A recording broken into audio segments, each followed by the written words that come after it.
আমার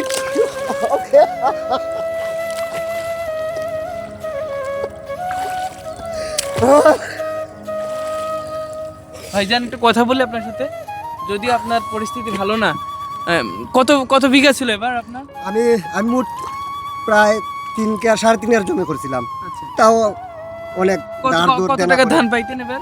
এবার 15 করে হইলো তো 3.45 মন পাইতাম। কি যদি আমার একা যাই তো দুঃখ ছিল না, আমার একা যাইলে দুঃখ ছিল না, অনেক কৃষকের গেছে। আমার যদি একা যাইতো আমি অনেক কৃষকের কাছে দাঁড় চেয়ে আমি আনে খেতে পারতাম, কিন্তু শুধু আমার না তো সবার গেছে। এখন খার কাছ থেকে আমি আনবো, আর আমার কাকে বলবো?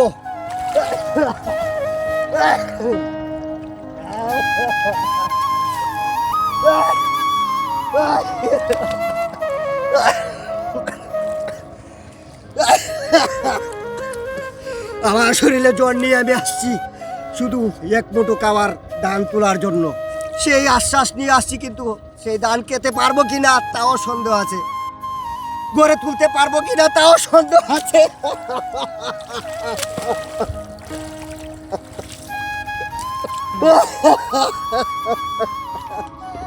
যন্ত্রণা কি বুঝাবো আপনাদেরকে, যন্ত্রণার শেষ নেই।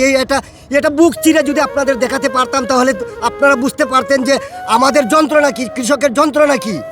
এত কষ্ট করে ফসল ফলায়, আর সেই ফসল যদি এই পানিতে ভেসে যায় তখন সেই যন্ত্রণা কি হবে আপনি কি একটু বুঝতে পারেন না? আমার না, শুধু আমাদের কৃষক যারা আছে তাদের হৃদয় যদি চিরে আপনাদের দেখাতে পারতো সরকারকে, তাহলে বুঝতে যে সরকার তাদের হৃদয়ে কি আছে। আমাদের স্বপ্ন ডুবে গেছে সব পানির নিচে। আপনারা দেখেন, আপনাদের দেখাচ্ছি, আমি দেখাচ্ছি আপনাদের।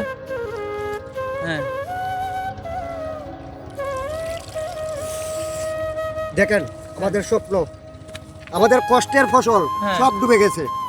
এখন কি করব আমরা তা ভেবে পাচ্ছি না। একটু নিতে পারেন নাই?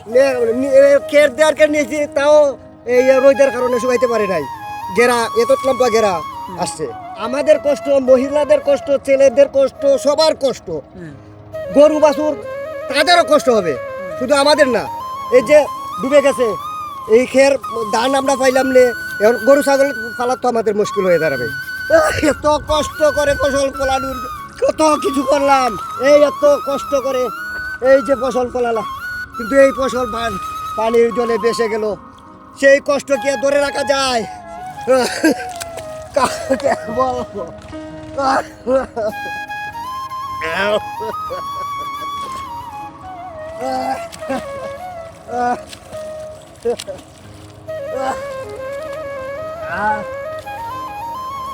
ভাই কৃষক শখ করে বাইঙ্গন বিচি দিছিল, সে আর বাইঙ্গন বিচি ধানটুকু খেতে পারবে না, তার কি কষ্টে। এই দেখেন না, দেখেন কত সুন্দর ছোট ধান। কৃষকের অনেক জাতের ধান দেয়, কিছু কিছু অল্প অল্প করে খাওয়ার জন্য। ওই দেখেন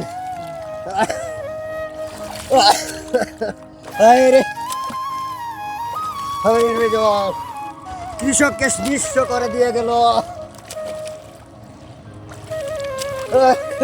এই মানুষটি একেবারে পাগল প্রায় হয়ে গেছে। তার কত কষ্টের ফসল, সেই ফসল এখন পানির নিচে, কোনোভাবে সে মেনে নিতে পারছে না।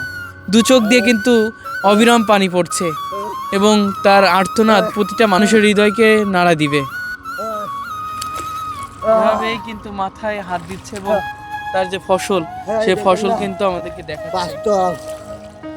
হে ভগবান, তুমি জানো, হে ঈশ্বর, একমাত্র তুমি ভরসা, এই ভরসা একমাত্র তুমি করতে পারো, আর কেউ করতে পারবে না। আমাদের লোককে যদি সরকার দাঁড়ায় তাহলে এই ধান তো তুলতে পারবেন না, ছেলে সন্তান কি হবে? এটাই তো আমাদের কষ্টের বিষয়। এটা যদি সরকার কিছু আমাদের চাওয়া পাওয়া আমাদের সাহায্য করে, তাহলে তো আমাদের বাঁচার একটু সুযোগ সুবিধা থাকবে। আর যদি সরকার আমাদের লক্ষ্যে না দাঁড়ায়, তাহলে তো আমাদের কী যে করতে হবে। না খেয়ে আমাদের ছেলে পেলে যারা আছে প্রায় 4 থেকে 5 হাজার টাকা জমি করতে যায়, এখন যদি খাটার সময় 10 থেকে 12 হাজার যায়, কয় টাকার ধান পাবে সে?